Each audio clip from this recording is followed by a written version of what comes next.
প্রিয় বন্ধুরা, বাজারে এখন প্রচুর মটরশুঁটি, তাও আবার একদম সস্তা দামে। আর এই সময় যদি এমন একটা রেসিপি বানানো যায় যেটা স্বাদে অসাধারণ, পুষ্টিগুণে ভরপুর, আর এই রেসিপি যদি পরিবারের সবাই বারবার চায় তাহলে কেমন হয়।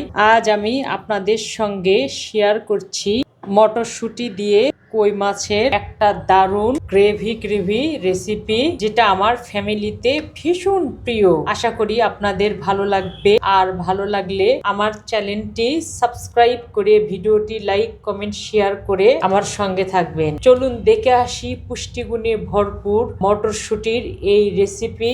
এখানে পরিষ্কার করা 11টা কই মাছ আছে। আমি সুন্দরভাবে দুই সাইড দিয়ে এরকম করে কেটে কেটে নিয়েছি, যেন মশলাগুলো সুন্দরভাবে ঢোকে, খেতেও টেস্ট হবে, দেখতেও সুন্দর লাগবে। এখন কিছু মশলা দেব। পরিমাণ মতো লবণ দিলাম ম্যারিনেশন করার জন্য, হলুদ দিলাম পরিমাণ মতো, সামান্য আদা বাটা দিলাম যেন মাছের কাঁচা গন্ধটা না থাকে। সুন্দরভাবে মাছগুলো আমি মেখে নেব যেন মশলাগুলো মাছের ভেতরে ঢোকে। আমি সুন্দরভাবে মেখে নিয়েছি। আপনারা চাইলে 15 থেকে 20 মিনিট ম্যারিনেট করে রাখতে পারেন।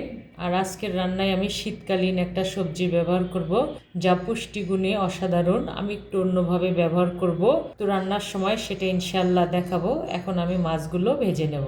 তেল গরম হয়েছে। আজকের রান্না সরিষার তেল দিয়ে হবে। সরিষার তেল দিয়ে দিলে কই মাছের একটা গন্ধ থাকে, একটু মাটি মাটি গন্ধ, সেই গন্ধটা চলে যাবে, খেতেও অসাধারণ লাগবে।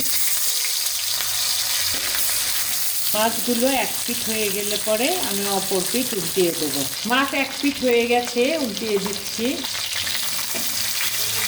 কত ইউনিক একটা ভাই এসেছে, অসাধারণ। মাছ ভাজা হয়ে গেছে, আমি উঠিয়ে নেব। আমি কিন্তু বেশি ভাজিনি, বেশি ভাজলে মাছটা বেশি কড়া হবে, মশলাগুলো ঢুকবে না, খেতে ভালো লাগবে না। বাকি মাছগুলো আমি এভাবে ভেজে নেব। মাছ ভাজা হয়ে গেছে, আমি সব মাছগুলো ভেজে নিয়েছি একই রকম করে। এখন আমি মূল রান্নায় চলে যাব। যে কড়াইয়ে রান্না করব, মাছ ভাজা তেলটা দিয়ে দিয়েছি, আর একটু তেল লাগবে। আমি পরিমাণ মতো সরিষার তেল দিয়ে দিলাম। কই মাছে কিন্তু তেল থাকে, সেই হিসাব করে তেল দিতে হবে। 1 টেবিল চামচ পেঁয়াজ বাটা।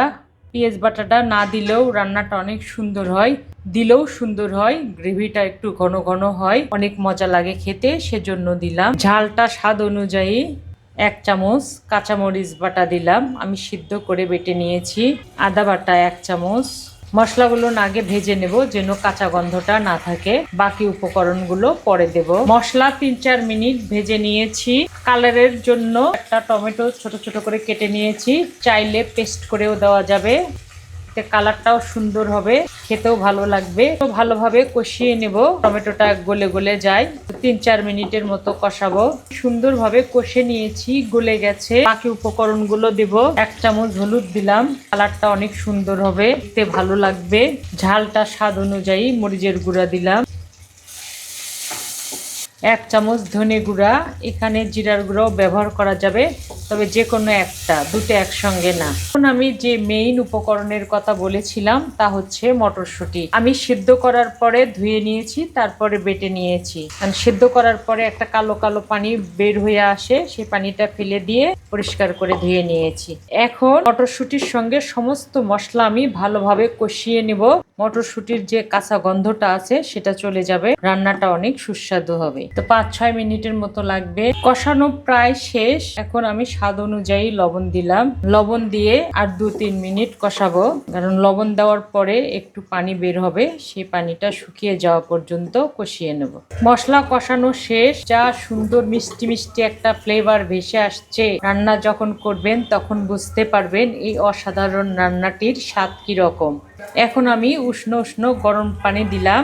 আমি 1.5 কাপের মতো দিলাম, বেশি দেওয়া যাবে না। এখন পানির সঙ্গে মশলার এই মিশ্রণটি ভালোভাবে মিশিয়ে নেব। মশলার মিশ্রণ আমি সুন্দরভাবে মিশিয়ে নিয়েছি, ঢেকে দিলাম। ফুটে ওঠা পর্যন্ত অপেক্ষা করব। গ্রেভি সুন্দরভাবে ফুটে উঠতে ধরেছে। আমি আরেকটু কালারটা উজ্জ্বল করার জন্য 1 চামচ কাশ্মীরি মরিচের গুঁড়া দিলাম। সুন্দরভাবে মিশিয়ে নেব। জালটা কিন্তু একদম আমি লোতে দিয়ে মিশিয়ে নিচ্ছি। মিশানো হয়ে গেছে, জালটা দিয়ে দিয়েছি, বলকও উঠে গেছে। এখন ভেজে রাখা মাছগুলো দিয়ে দেব। মাছের সঙ্গে গ্রেভিটা ভালো করে মিশিয়ে দেব। প্রথমে আমি 4-5 মিনিট একটু হাই ফ্লেমে জাল দেব, তারপরে একদম লো আঁচে করে দেব, মশলাগুলো ভালোভাবে মাছের ভেতরে ঢোকে। মাঝে মাঝে এভাবে নাড়াচাড়া করে দিচ্ছি যেন নিচে লেগে না যায়। এখানে খন্তা ব্যবহার করলে মাছটা ভেঙে যেতে পারে, এজন্য আমি এভাবে নাড়াচাড়া করে দিচ্ছি। কাঁচা পাকা মরিচ দিলাম, জালটা বন্ধ করে দিলাম। 2 টেবিল চামচের মতো কাঁচা সরিষার তেল দিলাম, রান্নাটা আরো সুস্বাদু এবং গ্লেজি হওয়ার জন্য। 3-4 মিনিট অপেক্ষা করব যেন সুঘ্রাণটা রান্নার ভেতরে ছড়িয়ে যায়। ফিরে এলাম 4 মিনিট পরে। অসাধারণ! প্রিয় বন্ধুরা, আজকে আমার গল্প না, এটা সত্য। মটরশুঁটি দিয়ে কিন্তু আপনারা অনেক রেসিপি খেয়েছেন। এই সহজ রেসিপিটি একবার বাসায় তৈরি করবে। তো শীতকালীন মটরশুঁটি দিয়ে, ওই মাছ দিয়ে এই রেসিপিটা একবার তৈরি করে খাবেন, মুখে লেগে থাকবে সারা জীবন। মনে থাকার মতো একটি রেসিপি। এভাবে তৈরি করবেন, ফ্যামিলি বন্ধু বান্ধব সহ এনজয় করে খাবেন। আজ এ পর্যন্ত, ইনশাল্লাহ আবার দেখা হবে শীতকালীন কোনো রেসিপি নিয়ে। ভালো খান, সুস্থ থাকুন, আল্লাহ হাফেজ।